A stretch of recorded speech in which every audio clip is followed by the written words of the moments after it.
मित्रों, युग का अर्थ होता है एक निर्धारित संख्या के वर्षों की काल अवधि। युग चार होते हैं: सतयुग, त्रेता युग, द्वापर युग और कलयुग।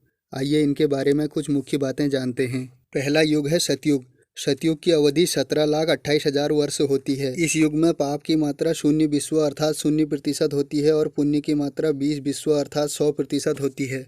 इस युग का तीर्थ पुष्कर है। इस युग की मुद्रा रत्नमय है और इस युग के पात्र स्वर्ण के हैं। दूसरा युग है त्रेता युग। त्रेता युग की अवधि 12,96,000 वर्ष होती है। इस युग में पाप की मात्रा 5 अर्थात 25% होती है और पुण्य की मात्रा 15 अर्थात 75% होती है। इस युग का तीर्थ नैमिषारण्य है। इस युग की मुद्रा स्वर्ण है और इस युग के पात्र चांदी के हैं। तीसरा युग है द्वापर युग। द्वापर युग की अवधि 8,64,000 वर्ष होती है। इस युग में पाप की मात्रा 10 अर्थात 50% होती है और पुण्य की मात्रा भी 10 अर्थात 50% ही होती है। इस युग का तीर्थ कुरुक्षेत्र है। इस युग की मुद्रा चांदी है और इस युग के पात्र ताम्र के हैं। चौथा युग है कलयुग।